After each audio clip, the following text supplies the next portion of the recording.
আসসালামু আলাইকুম। আপনারা দেখছেন সিবিএন টিভি ইউএসএ সংবাদ বুলেটিন। সাথে আছি আমি সারিকা মৌসুমী। শুরুতেই এসেনশিয়াল হোম কেয়ার সংবাদ শিরোনাম।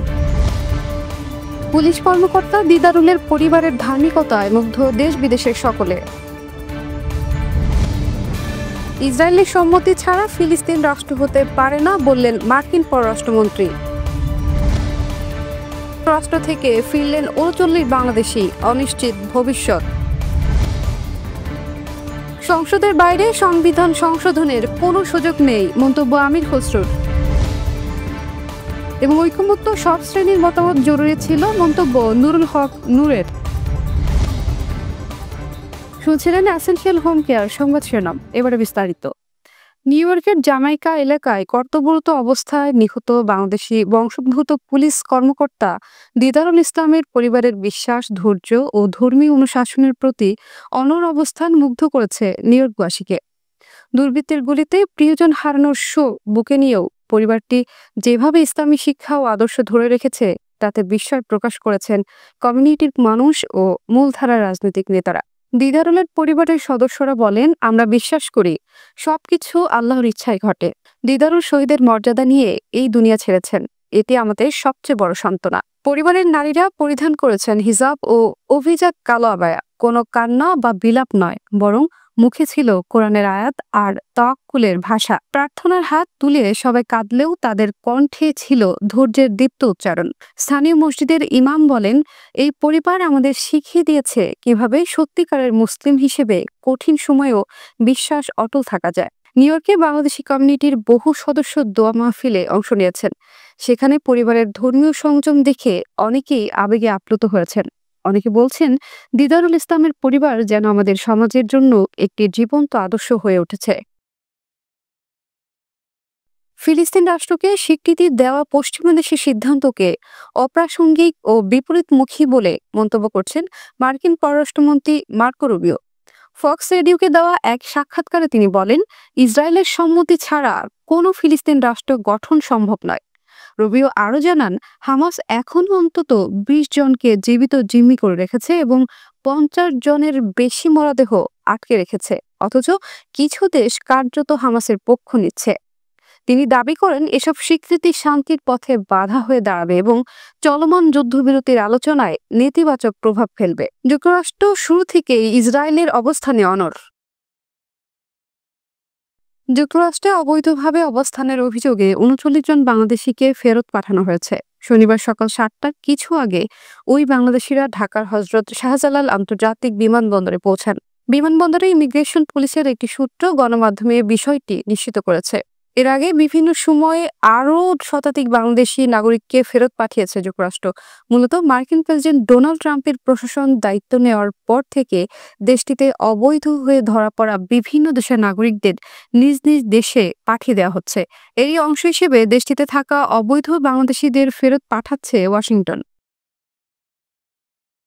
সংবিধান সংশোধন করতে হলে তা অবশ্যই সংসদে করতে হবে। এর বাইরে সংবিধান সংশোধনের কোনো সুযোগ নেই বলে মন্তব্য করেছেন বিএনপি স্থায়ী কমিটির সদস্য আমির খসরু মাহমুদ চৌধুরী। শনিবার দুপুরে রাজধানীর নীলক্ষেতে একটি স্মরণ সভায় প্রধান অতিথির বক্তব্যে তিনি এসব কথা বলেন।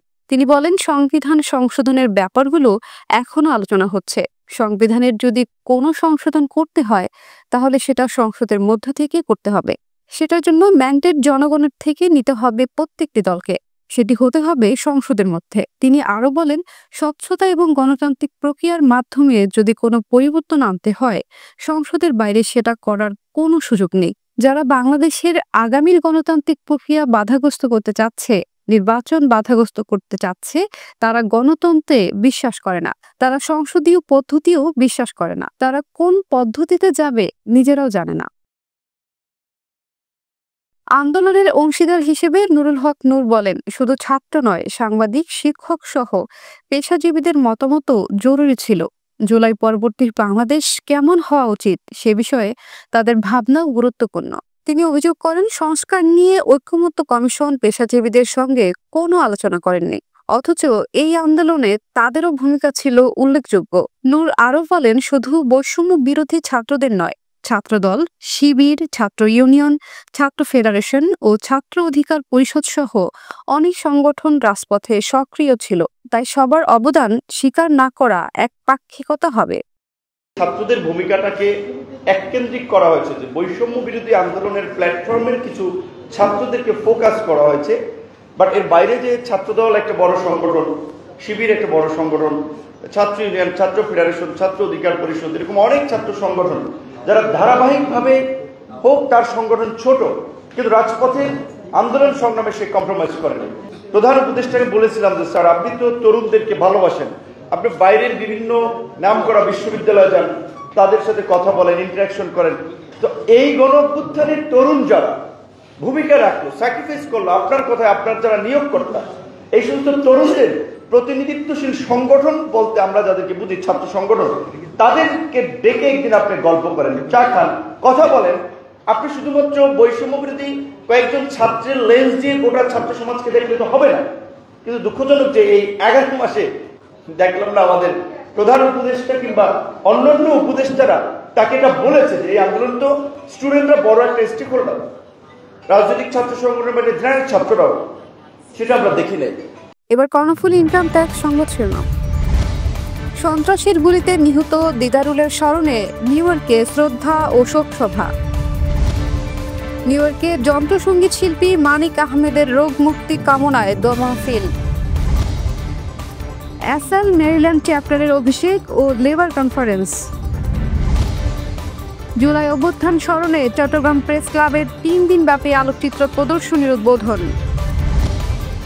এবং চট্টগ্রামে জুলাই শহীদ ওয়াসিম আকরামের স্মৃতিতে মিনার ও ফলক উদ্বোধন। আবার স্বাগতম সিবিএন টিভি ইউএসএ সংবাদ বুলেটিনে। শুনছিলেন কর্ণফুলী ইনকাম ট্যাক্স সংবাদ শিরোনাম। এবারে বিস্তারিত। নিউ ইয়র্কের জামাইকা এলাকায় বাংলাদেশি বংশোদ্ভূত নিউ ইয়র্ক পুলিশ ডিপার্টমেন্টের অফিসার দিদারুল ইসলামের স্মরণে এক শোক সভা অনুষ্ঠিত হয়েছে। গত 1 আগস্ট সন্ধ্যা 7টায় জামাইকার 175 স্ট্রিট কর্নারের একটি পার্কে সামাজিক সংগঠন ভালো এবং বাংলাদেশ সোসাইটি ও জামাইকা ফ্রেন্ডস সোসাইটির উদ্যোগে এই স্মরণসভা অনুষ্ঠিত হয়। সন্ত্রাসীর গুলিতে নিহত পুলিশ অফিসার দিদারুল ইসলামের প্রতি শ্রদ্ধা জানাতে অনুষ্ঠানে উপস্থিত ছিলেন নিউ ইয়র্ক সিটি ডেমোক্রেটিক পার্টির মেয়র প্রার্থী Zohran Mamdani, new York state assembly সদস্য জেনিফার রাজকুমার, বাংলাদেশ সোসাইটির সভাপতি আতর রহমান সেলিম, ভালোর প্রতিষ্ঠাতা শাহরিয়ার রহমান, জামাইকা ফ্রেন্ডস সোসাইটির সভাপতি ফখরুল ইসলাম দেলোয়ার সহ স্থানীয় জনপ্রতিনিধি, নির্বাচিত কর্মকর্তাগণ এবং বাংলাদেশি কমিউনিটির বিভিন্ন সংগঠনের নেতৃবৃন্দ। সভায় বক্তারা বলেন, দিদারুল ইসলাম শুধু একজন পুলিশ কর্মকর্তা ছিলেন না, তিনি ছিলেন পুরো কমিউনিটির একজন নিবেদিত প্রাণ মানুষ। তার এই নির্মম মৃত্যু নিউ ইয়র্ক সহ প্রবাসী বাংলাদেশি কমিউনিটিকে গভীরভাবে শোকাহত করেছে। পরবর্তীতে নিহত দিদারুল ইসলামের আত্মার মাগফিরাত কামনা করে বিশেষ দোয়া ও মোনাজাত অনুষ্ঠিত হয়। দোয়া পরিচালনা করেন ইমাম শামসী Rahman. I met his 2 children. I met his wife. I met his mother, his father, his sisters. And I learned of the man who put that shield on every day and the man he was when he took it off. যুক্তরাষ্ট্রের new ইয়র্কে যন্ত্রসঙ্গীত শিল্পী মানিক আহমেদের রোগমুক্তি ও সুস্থতার জন্য দোয়া মাহফিল অনুষ্ঠিত হয়েছে। গত 30 জুলাই ওয়েস্টসাইডের কুইন্স প্যালেসে আয়োজিত অনুষ্ঠানে যুক্তরাষ্ট্রে বসবাসরত বাংলাদেশের বরেণ্য শিল্পী ও মিউজিশিয়ানরা উপস্থিত ছিলেন। মানুষ মানুষের জন্য, মানিকের জন্য আমরা স্লোগানে এই দোয়া মাহফিল আয়োজিত হয়। দোয়া মাহফিলে উপস্থিত সবাই মানিকের দ্রুত সুস্থ হয়ে ফিরে আসার জন্য প্রার্থনা করেন এবং এ ধরনের মানবিক উদ্যোগ চালিয়ে যাওয়ার আহ্বান জানান। যুক্তরাষ্ট্রে দক্ষিণ এশীয় বংশোদ্ভূত শ্রমিকদের অধিকার রক্ষায় কাজ করা সংগঠন alliance of south Asian American labour SL Maryland চ্যাপ্টারের নতুন কমিটির অভিষেক ও শ্রমিক সম্মেলন অনুষ্ঠিত হয়েছে। গত 27 জুলাই রোববার জামান টাউনের কমিউনিটি হলে জাঁকজমকপূর্ণভাবে এ আয়োজন সম্পন্ন হয়। অনুষ্ঠানে বিভিন্ন অঙ্গরাজ্য থেকে শ্রমিক প্রতিনিধি, সামাজিক সংগঠন ও দক্ষিণ এশীয় কমিউনিটির বিশিষ্ট ব্যক্তিরা উপস্থিত ছিলেন। সভাপতিত্ব করেন এসএল মেরিল্যান্ড চ্যাপ্টারের সভাপতি হাসান চৌধুরী। প্রধান অতিথি ছিলেন কংগ্রেস উম্যান এপ্রিল ডেলেন্সি, যিনি এসএল এর কার্যক্রম প্রশংসা করে নতুন নেতৃবৃন্দকে আরও সক্রিয় হওয়ার আহ্বান জানান। অনুষ্ঠানে কেন্দ্রীয় সেক্রেটারি করিম চৌধুরী, মেরিল্যান্ড চ্যাপ্টারের প্রেসিডেন্ট কবিরুল ইসলাম, কবি ও সাহিত্যিক শামসুদ্দিন মাহমুদ, ডিসি ও ভার্জিনিয়ার চ্যাপ্টার প্রতিনিধিরা উপস্থিত ছিলেন। কংগ্রেস ওমেন ডেলেন্সি নতুন কমিটির সদস্যদের ব্যাচ পরিয়ে দেন। অনুষ্ঠানে কবি শামসুদ্দিন মাহমুদের এসো বন্ধু কবিতা পাঠ এবং স্থানীয় শিল্পীদের মনোজ্ঞ সাংস্কৃতিক পরিবেশনা অনুষ্ঠিত হয়। অনুষ্ঠান পরিচালনা করেন রাইসা ফাহরিন। জুলাই অভ্যুত্থান স্মরণে চট্টগ্রাম প্রেস ক্লাব আয়োজিত 3 দিনব্যাপী আলোকচিত্র প্রদর্শনী ক্যামেরায় জুলাই বিপ্লবের উদ্বোধন করা হয়েছে। চট্টগ্রাম প্রেস ক্লাবে প্রদর্শনীর আনুষ্ঠানিক উদ্বোধন করেন চট্টগ্রাম সিটি কর্পোরেশনের মেয়র ডক্টর শাহাদাত হোসেন। প্রদর্শনীতে জুলাই অভ্যুত্থানের নানা মুহূর্ত ধরা পড়ে ফটো সাংবাদিকদের ক্যামেরার ধারণ করা ছবিতে। এ সময় দর্শনার্থীদের ভিড় ছিল চোখে পড়ার মতো। আয়োজকরা জানান, ইতিহাসের গুরুত্বপূর্ণ এই অধ্যায়টি নতুন প্রজন্মের কাছে তুলে ধরাই ছিল তাদের মূল উদ্দেশ্য। চট্টগ্রাম মহানগরীর আকবর শাহ থানা এলাকায় ৯ নং উত্তর পাহাড়তলী ওয়ার্ডে দেশ রক্ষা তারেক মঞ্চের উদ্যোগে আয়োজিত হলো এক স্মরণীয় অনুষ্ঠান। বৈষম্য বিরোধী ছাত্র আন্দোলনে শহীদ হওয়া ছাত্রদল নেতা ওয়াসিম আকরামের স্মৃতিতে স্থাপিত ফলক ও ফিরোজ শাহ মিনার উদ্বোধন করেন নগর যুবদলের সাবেক সভাপতি মোশাররফ হোসেন দীপ্তি। অনুষ্ঠানে প্রধান অতিথি হিসেবে উপস্থিত ছিলেন শহীদ ওয়াসিম আকরামের পিতা শফিউল আলম। বিশেষ অতিথি হিসেবে বক্তব্য রাখেন আকবর শাহ থানা বিএনপির সাবেক সভাপতি আব্দুল সাত্তার সেলিম। অনুষ্ঠানে বক্তারা ওয়াসিম আকরামের আত্মত্যাগকে শ্রদ্ধার সাথে স্মরণ করে বলেন, তিনি ছিলেন বাংলাদেশের দ্বিতীয় এবং চট্টগ্রামের প্রথম শহীদ। ছাত্রদলের সোনালী ফসল, তার নাম ইতিহাসের চিরস্মরণীয় হয়ে থাকবে।